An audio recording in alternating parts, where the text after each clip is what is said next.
Hello everyone, welcome back into the studio for part 2 in our series on waste molding. This part, we're going to open the molds, which is essentially carving the plaster molds off of our castings, not really opening. I decided to start with the resin casting here since in theory it should be harder and tougher than the plaster casting of the nose that we made, and therefore less prone to having mistakes made. It's quite hard to control the carving as you go and very easy to accidentally carve through the surface of the mold and into your casting inside of it. If the casting is made of a tougher material, this should make life a bit easier, of course. A lot of people would perhaps do the castings in two different kinds of plaster if they were doing the casting in plaster. Some plasters are much harder than others and therefore less prone to chipping or being damaged. I'm using very basic tools here since it's what I had available to me at the time, nothing fancy. The tools we're using are hammers and chisels. Well, one chisel to be exact and two different hammers that weigh very different amounts. One is heavier, one is lighter. It's easier to use the lighter hammer to carve smaller and more delicate areas and to hog off more material using a bigger and heavier hammer. These are just regular hammers that you'll find at any hardware store, not specialty hammers for carving or anything like that. If I'll do more of these and it becomes a staple of how I make my sculptures, I would invest in some better hammers and chisels actually designed for carving work.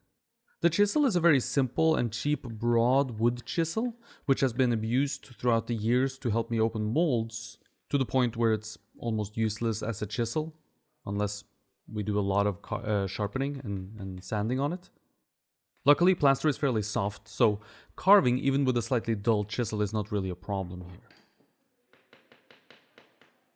A set of smaller chisels would have been useful here as well to get into more detailed areas, or perhaps even a set of proper chisels for carving stone wouldn't have hurt. Probably would have helped. However, I have just a wood carving chisel, which happens to be laying around the studio, so I decided to use it this time. I'll also be using smaller spatulas, metal spatulas, to pop pieces of plaster off the surface later.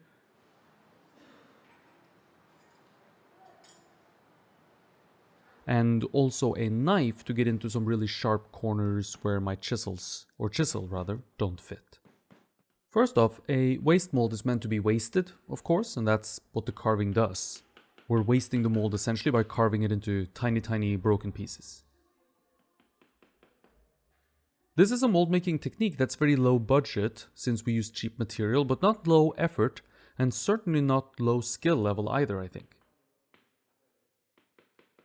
It's done when you want to convert your clay into a plaster copy, but only want one copy and don't want to invest money into a silicone mold, which is better for creating many reproductions, many copies. A silicone mold might be something you would invest in and make if you want to make many copies of your piece and cast it in bronze, for example. A waste mold is something you do because you have a limited budget, want to preserve the clay sculpture, but only want or need one copy at a time. We can always make a silicone mold over the waste mold plaster copy, of course, later.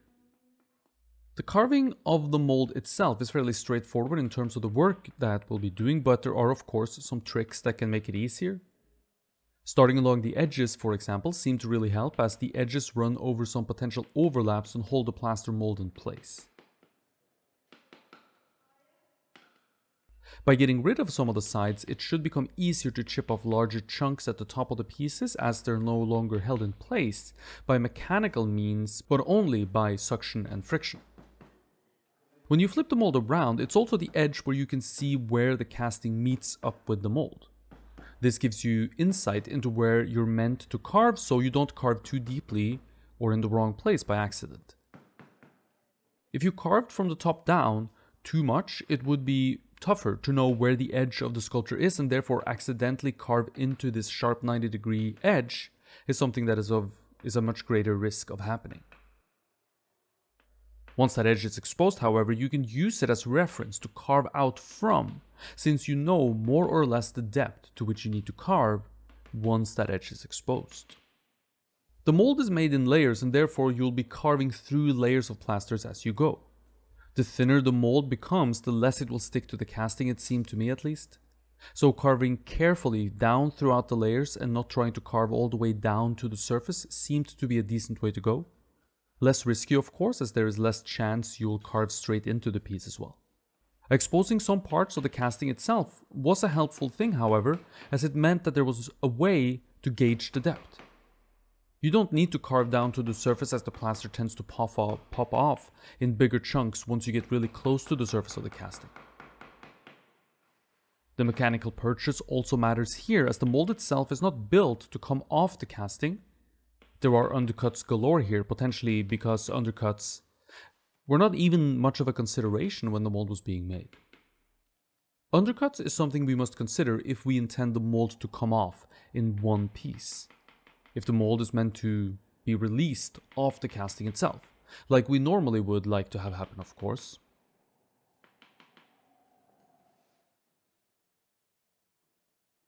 Here, however, we're not looking to get the mold off the casting in one piece. We're forcing it off in a million tiny chips, using hammers and chisels. So, undercuts are therefore not really a concern at all. Therefore, carving in a way where some of the undercuts are dealt with at the beginning should help make larger pieces pop off easily. You will see this along some of the edges, where the side of the cast meets the top of the casting. Where this edge has been exposed, the mold covering, or the plaster mold covering the sides of the eye pop off in big chunks, since there are no longer any undercuts holding the plaster in place here. It's just plaster sitting on a flat surface with very little purchase. The first layer of plaster we applied to this casting is a different color than the rest of the plaster layers.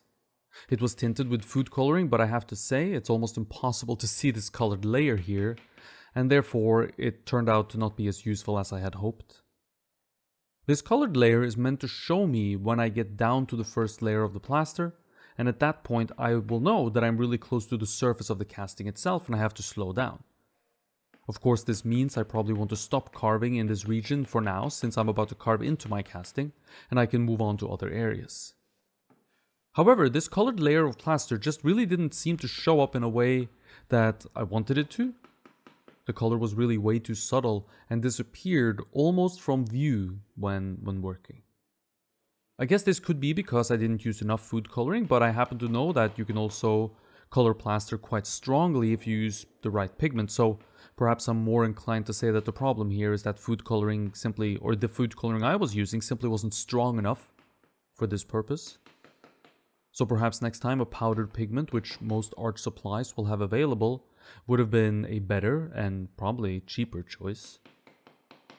At some point, the powdered pigment would impact the quality of the plaster itself if you add too much, but I doubt we would need that much in order to tint a plaster to a degree that would be more helpful than what we have happening here. Coloring the first layer of the mold was a good idea in concept, but it failed, or partially failed, in execution this time around.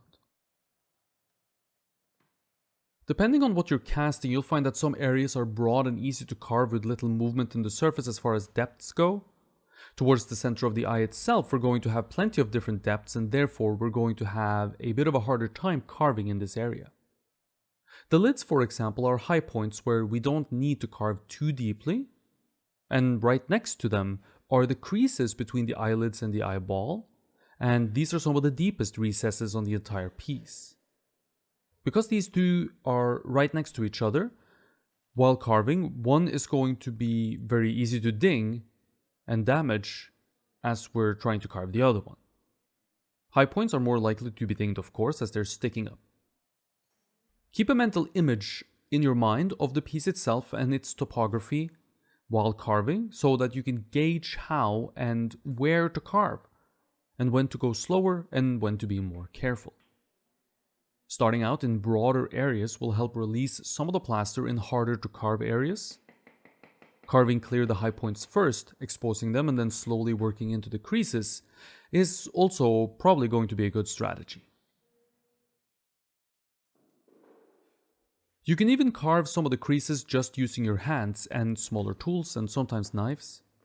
No need to get the hammer here, as the pressure needed to release these tiny amounts of plaster is not going to be that great. Okay, there we have the eye out of the plaster mold. I made a few mistakes in the carving. If you look, you'll see a chipped edge at the upper lid, and there's of course the spot at the bottom edge where I dropped a bowl of plaster into the clay piece while making the mold itself. Both of these mistakes are fairly minor, however, and could be retouched should we want to. The piece will also be washed at this point, and this helps get rid of that last little bit of plaster and the last of the Murphy's oil soap, which we used inside the mold as a mold release agent and is now sort of stuck on the surface of the casting.